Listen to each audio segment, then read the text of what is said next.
Most Americans are taught that the United States was born from liberty, from principle, protest, and the moral force of self-government. And that story is not false. It is simply incomplete.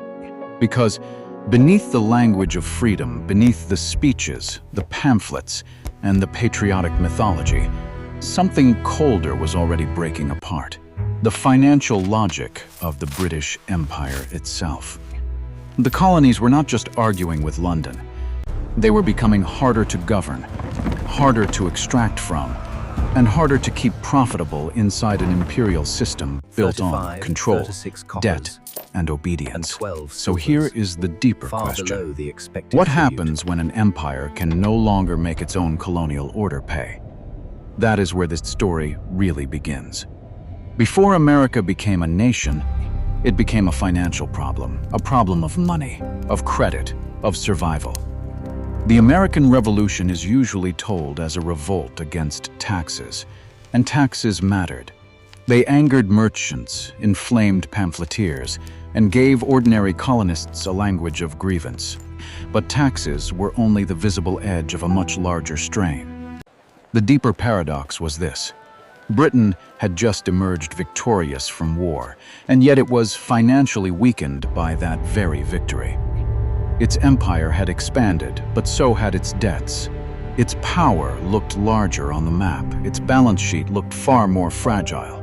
The colonies, meanwhile, were not poor in any simple sense. They were growing, trading, producing, expanding, and yet that growth was trapped inside an imperial system that controlled shipping, credit, currency, and access to markets. The more the colonies developed, the more tightly they were bound to rules designed elsewhere, for someone else's benefit. So this was never just a clash between liberty and authority. It was also a clash between local survival and imperial finance. Even many of the men who spoke most passionately about freedom were not outside that system.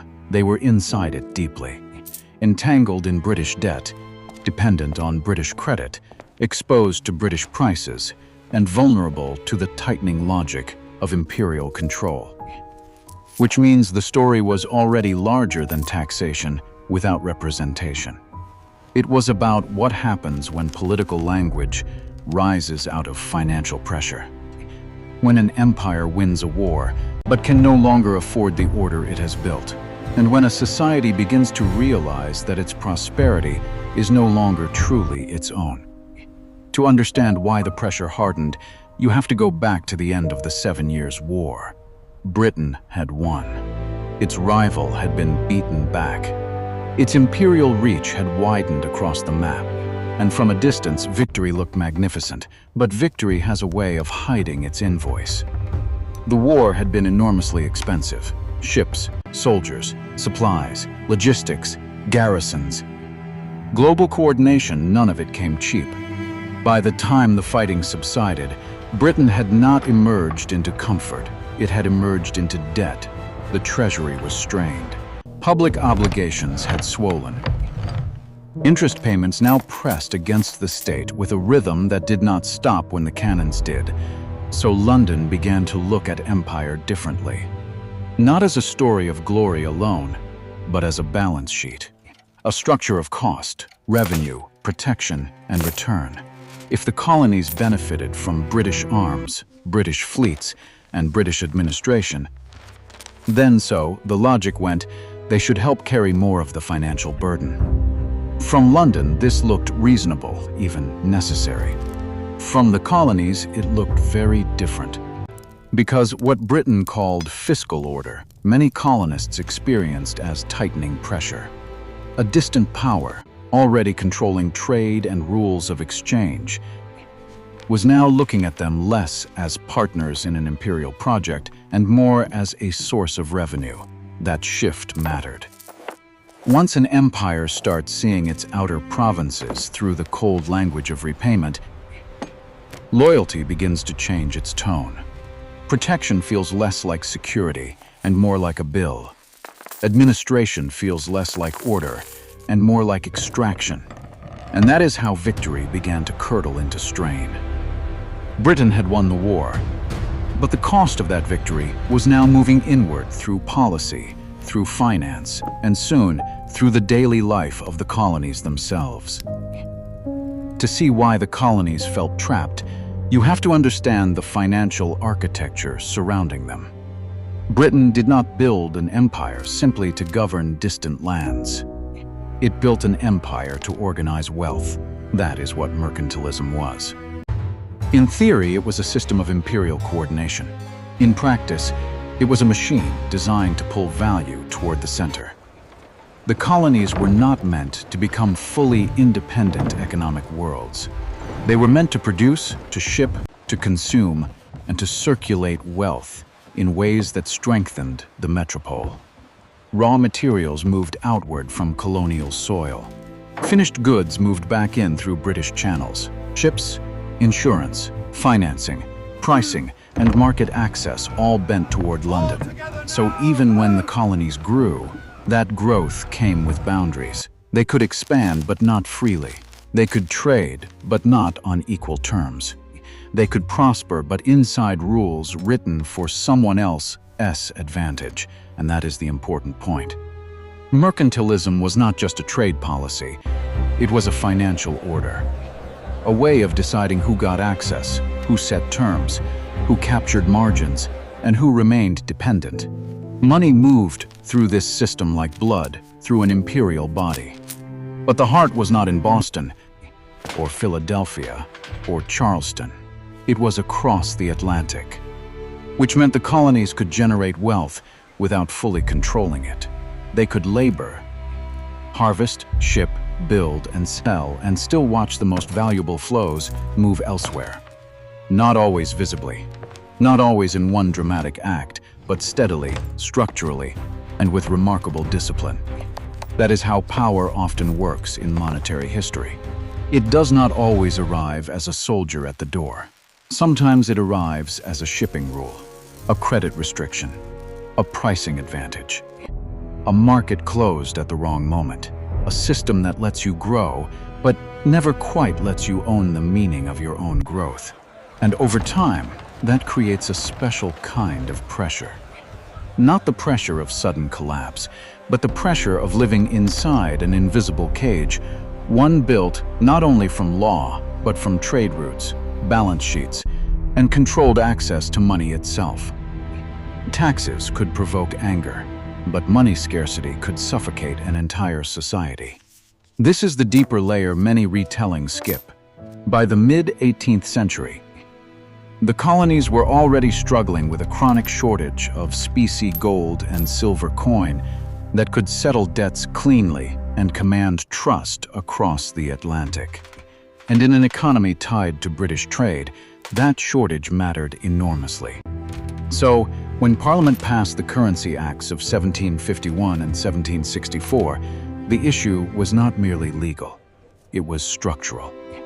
The colonies were being denied monetary flexibility at precisely the moment they needed it most.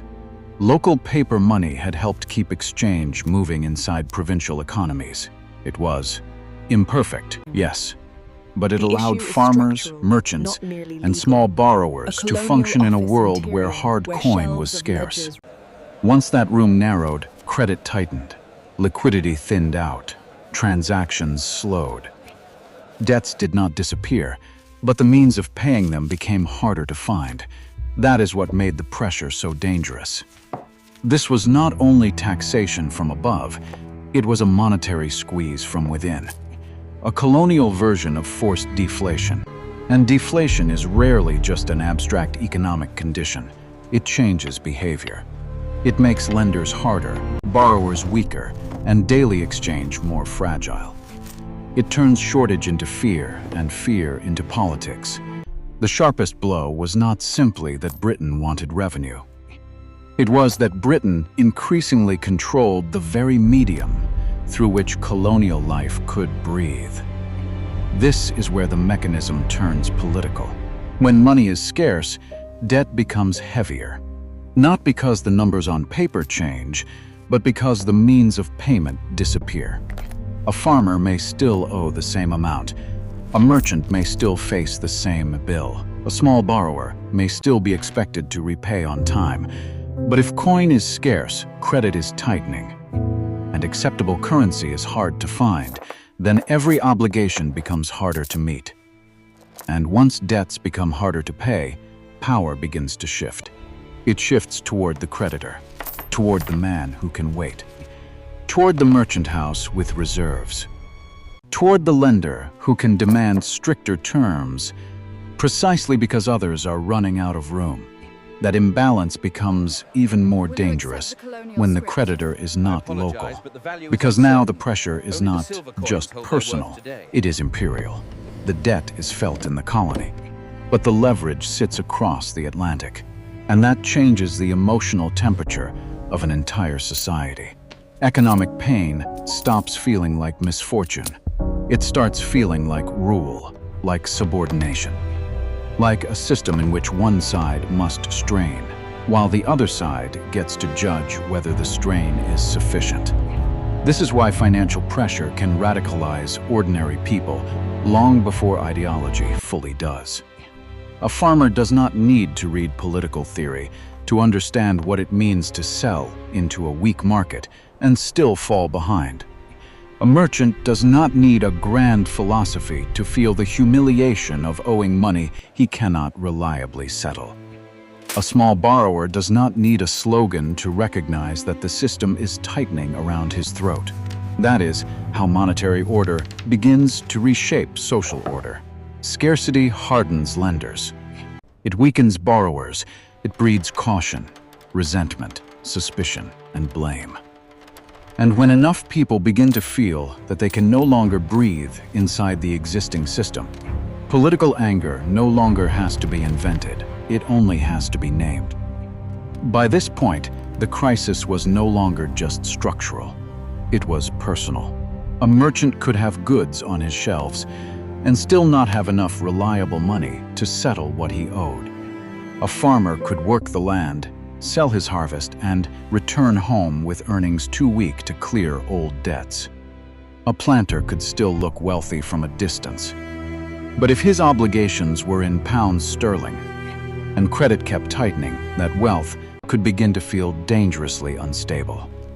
This is where the story changes. Financial pressure leaves the system and enters daily life. The shop counter, the farm, the household ledger, the future a family thought it could still control. And this is the paradox at the heart of it. Liberty and liquidity began to move together. Not because freedom was fake, but because, in moments like this, political freedom and financial breathing room become hard to separate. What sounds like principle from far away often feels like survival up close. When people can no longer pay, borrow, plan, or trust the money around them, empire stops feeling abstract. It starts feeling intimate, heavy, humiliating. And once that happens, revolt no longer grows only from ideas. It grows from ordinary life under pressure.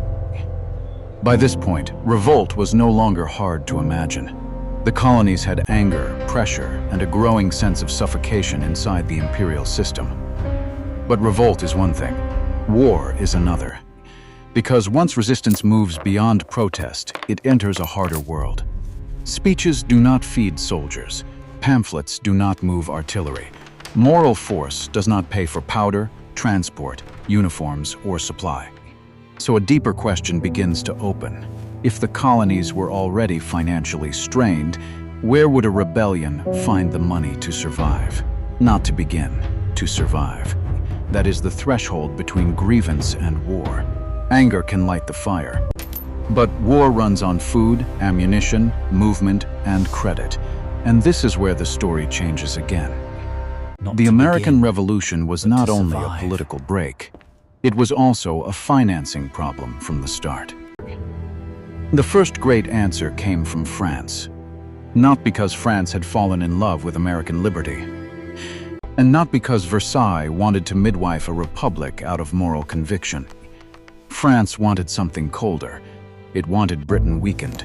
After the 7 Years' War, The French crown had every reason to look for a way to make its rival bleed without marching straight into another open conflict. And the American rebellion offered exactly that opportunity. So money moved first, not openly, not under the language of alliance, but through disguise, intermediaries, and commercial cover. A company called Rodrigue Hortalès Co. became the mask.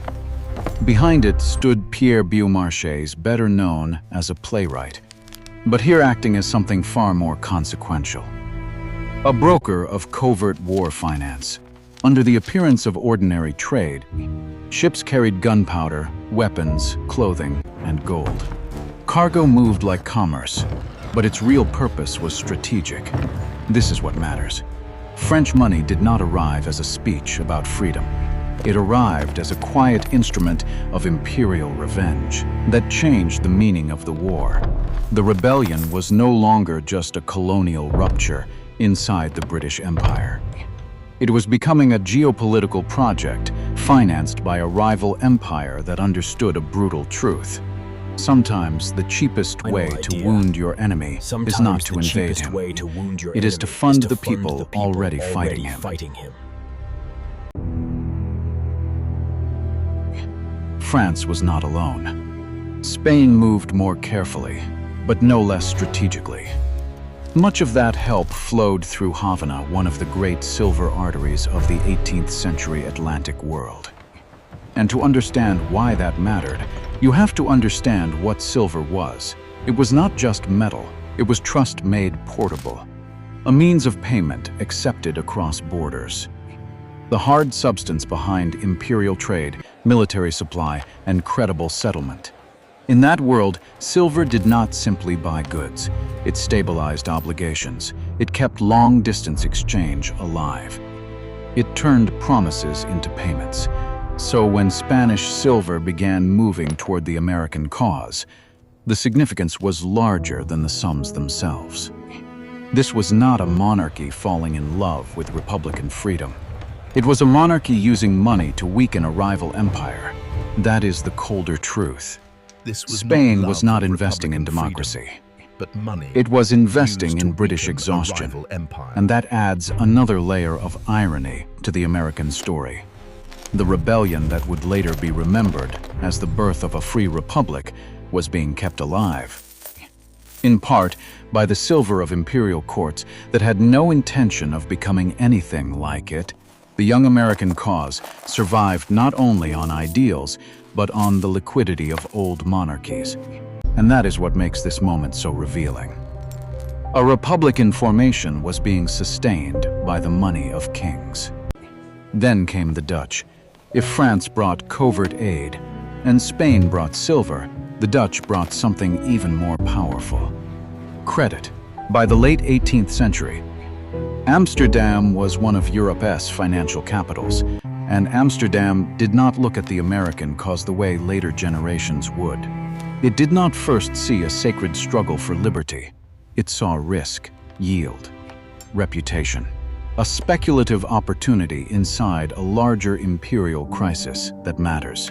Because cash can keep a war alive for a moment, but credit can make a political cause look durable. Dutch bankers, bond markets, and lending networks began to give the colonies something more valuable than immediate money: the appearance of future solvency, the possibility of repayment, the possibility of credibility, the possibility that this rebellion might not simply survive, but endure. And that changes everything.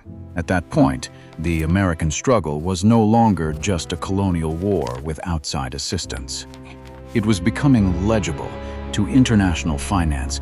A rebellion that can borrow begins to look less like disorder and more like a state in formation. That is the deeper shift. Once Amsterdam could imagine America as a debtor, Europe could begin to imagine it as a future nation. But foreign money did not move by magic. It had to be negotiated, translated, guaranteed, and turned into something usable on the ground. That is where the quieter figures enter the story. Men like Silas Deane, Robert Morris, and Hayam Salomon matter here not as legends, but as function. They remind us that wars are not held together by battlefield courage alone. Someone has to broker the shipment. Someone has to secure the loan. Someone has to convert promises into cash, and cash into food, powder, transport, and pay. That is the hidden machinery. Generals can win battles, but armies still collapse when credit fails. And that is why these financial operators mattered so much. They worked in the space between diplomacy and survival, between foreign capital and local need. This is also where the revolution becomes more revealing. Because once you look closely, the American founding stops looking like a story told only by declarations and uniforms. It becomes a story of brokers, lenders, guarantors, and intermediaries. Men who rarely stand at the center of national myth, but often stand at the center of national survival. That is the real shift. The war was not only being fought in fields and towns. It was being held together at desks, in counting rooms, across letters, loans, and reputations. And sometimes that is where history truly turns. Not when the gun is fired, but when someone makes sure the next shipment still arrives. But survival came with a shadow. European money helped keep the American cause alive. It bought time, movement, supply, and the appearance of durability. But money like that is never neutral. A loan is not just support. It is leverage waiting for its moment. A creditor is not just a helper. He is a future pressure point, and that is the next paradox in the story.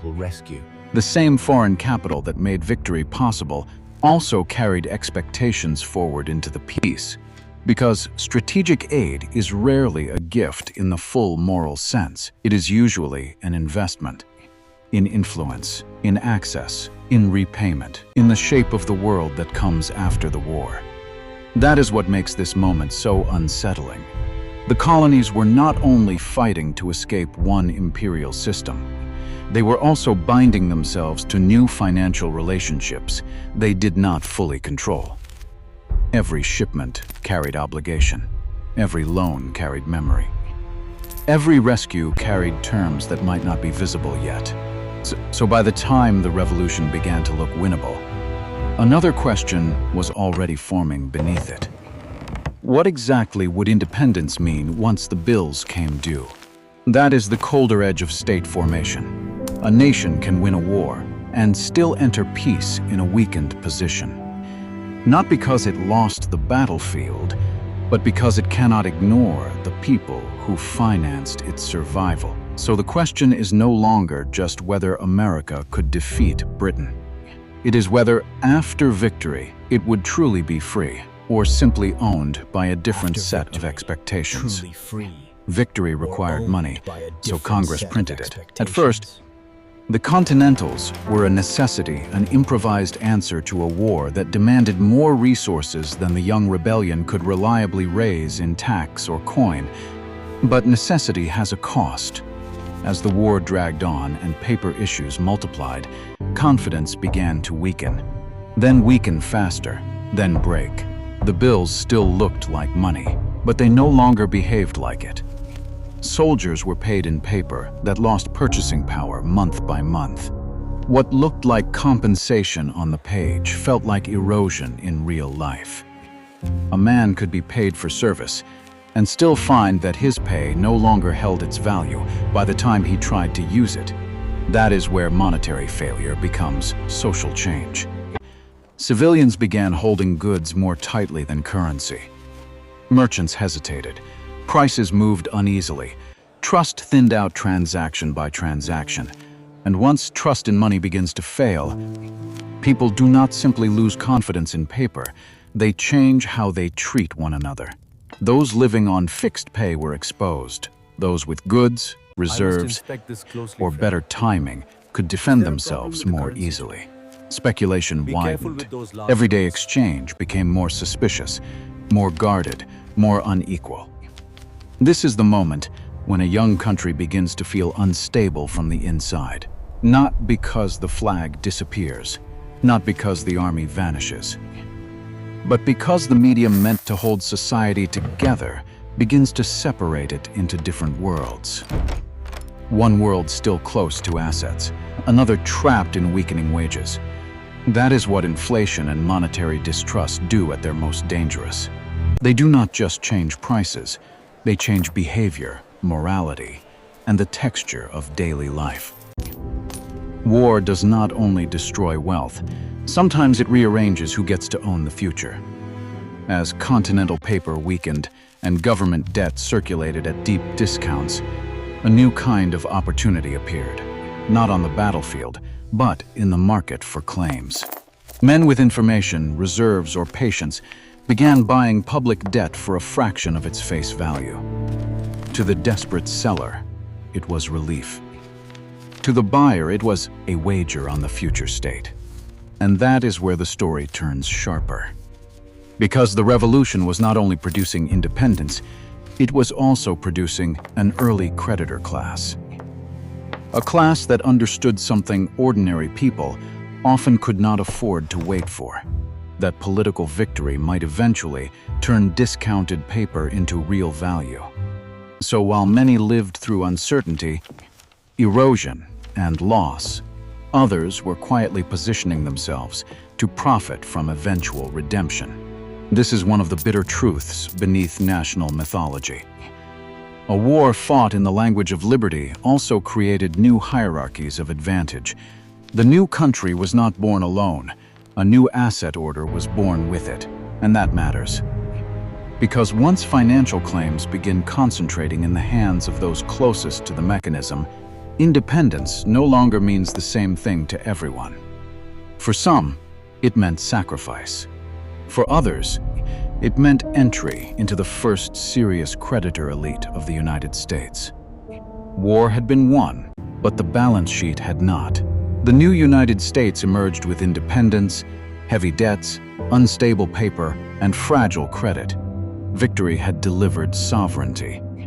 It had not delivered financial coherence. That is the setting in which Hamilton's system begins to make sense. Not simply as a triumph of argument, and not only as a clash of political philosophy, but as a structural answer to a deeper problem. Creditors do not trust fragmentation. A loose confederation with no unified revenue stream, no durable tax authority, and no credible mechanism for repayment could not command serious confidence for long, not at home, not abroad. So, assumption of state debts, a national bank, federal taxation, and stronger fiscal authority were not just ideological preferences, they were instruments of credibility. This is the harder truth beneath early American state formation. The Republic was not only being built by theory, it was being built under pressure from the logic of credit markets. To be free, the country first had to become legible to lenders. And that meant building a state strong enough to be believed. And then came one of the great ironies in American history. The nation born in resistance to taxation soon found itself sending federal power to enforce taxation. That is the deeper meaning of the Whiskey Rebellion. It was not just a frontier disturbance, it was a revelation. Because by then, the new United States needed revenue. Not in theory, in cash, in enforceable, reliable form. Debt had to be serviced, credit had to be protected, the state had to prove that its promises meant something. So when federal taxes reached Western farmers through the levy on distilled spirits, the old tension returned in a new shape. Only now the pressure was no longer coming from London. It was coming from Philadelphia, from the national government, from the Republic itself. That is what makes the moment so sharp. Independence had not abolished financial pressure. It had relocated it. The empire had once taxed the colonies to sustain imperial order. Now the United States taxed its citizens to sustain national credit. And in that sense, the circle closed. Not completely, but enough to expose the tragedy at the center of state formation. A country can win freedom from one fiscal master.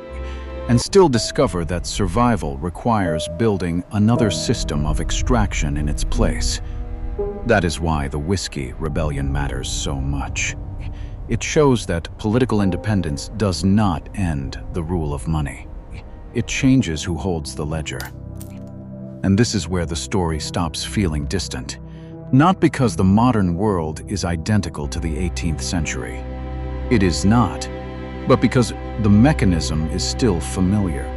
Great powers still shape conflict without always marching in first. They use money, weapons, credit, aid, sanctions, and networks of intermediaries to move pressure across borders while keeping distance from the full cost of direct war. The technology changes, the language changes, the institutions change. But the logic remains recognizably old. Support does not arrive as neutral generosity. It arrives with interests attached, with strategic timing, with expectations about what the conflict should weaken, protect, or reorder. That is why the American story still matters. Because before the United States became a superpower navigating proxy wars and foreign entanglements, it was itself a rebellion sustained by outside financing. That is not a moral verdict. It is a structural reminder. Power rarely moves only through armies. Very often, it moves through balance sheets, supply lines, guarantees, and controlled dependence. So the deeper lesson is not that history repeats in costume. It is that financial power still knows how to fight indirectly. And once you see that, the revolution stops looking like a closed chapter from a distant century. It begins to look like an early version of a system the modern world still understands very well. So the deeper story is this: the United States was not brought into existence by language alone, not by ideals alone, not by courage alone. It was imagined in words, yes, but it was financed, sustained, and forced into maturity through debt, credit, foreign backing, and the hard discipline of credibility. That is what gives the revolution its lasting weight. America did not simply break from Britain and step into freedom untouched. It moved from one financial order into another, more flexible, more ambitious, but still shaped by lenders, obligations, and the need to be believed. And that is the larger lesson. Nations do not rise on belief alone. They rise when money moves, when strategic interests align, and when old systems become too expensive, too rigid, or too fragile to hold. That is when empires crack. That is when new states become possible. Not because history suddenly turns moral, but because the structure beneath power begins to fail. And when that happens, the map changes.